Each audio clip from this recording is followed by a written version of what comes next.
Single dad saved the female CEO's life, then faded into the crowd without a word. The annual Veriton Industries charity gala was the kind of event where everything was planned down to the minute. The lighting, the speeches, the guest list, the security rotations. If you believe in kindness, second chances, and the power of small moments to change lives, please like, comment, share, and subscribe to Kindness True Stories. Also, tell us in the comments, where in the world are you watching from? Elena Marsh, the CEO of Veriton Industries, had attended a dozen of these evenings, and nothing had ever gone wrong. She had no reason to believe tonight would be different. She stood near the main stage, speaking with a group of investors, her head of security exactly 12 feet behind her, earpiece in, eyes scanning.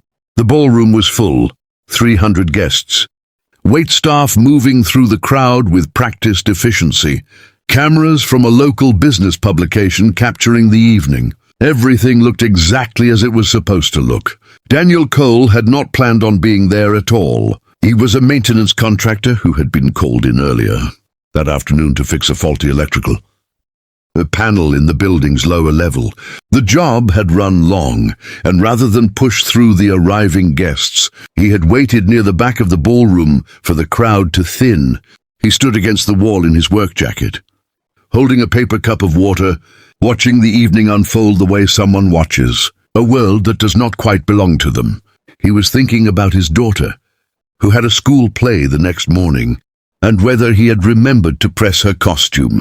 He was not thinking about heroism. He was not thinking about anything except getting home. It happened in the space of 4 seconds. A man near the edge of the crowd, later identified as a disgruntled former employee who had entered on a stolen credential, pushed through the guests with a focused, dangerous urgency that none of the security team had caught in time. He was moving directly toward Elena, and the look on his face was not the look of someone who wanted to talk. Daniel saw it before anyone else did, not because he was trained to, but because he was standing at the right angle and because something in the man's movement struck him the way wrong things strike people who have learned to pay attention. Daniel did not think. He set down his cup and moved. He crossed the distance in 3 steps, placed himself between the man and Elena, and with one firm, controlled motion, redirected the threat sideways with enough force to send the man off balance and into the arms of 2 security guards who had finally responded. The entire thing lasted less than 5 seconds. Elena stumbled back, gasping, not fully understanding what had just happened. Guests nearby froze. Someone screamed from the far side of the room. Security swarmed. The man was restrained and removed. In the scramble that followed, in the raised voices and the rushing bodies, and the moment of collective disorientation that follows any sudden shock, Daniel Cole straightened his jacket and stepped back.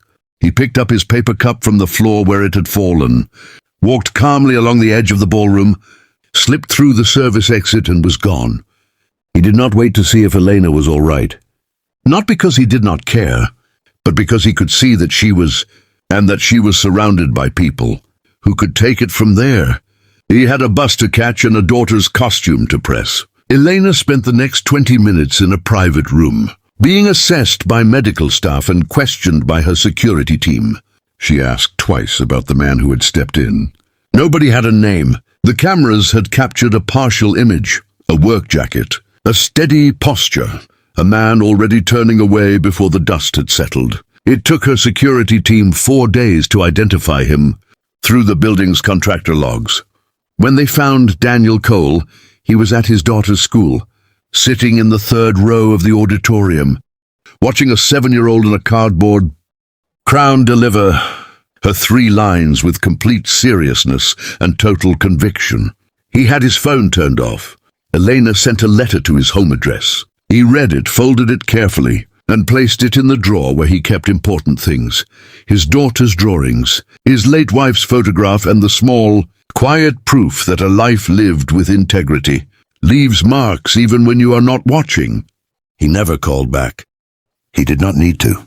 If this story touched your heart, please like, share, and subscribe to our channel, Kindness True Stories. where we share powerful stories of courage, humility, and the quiet heroes who never stay for the applause. Your support keeps these stories alive.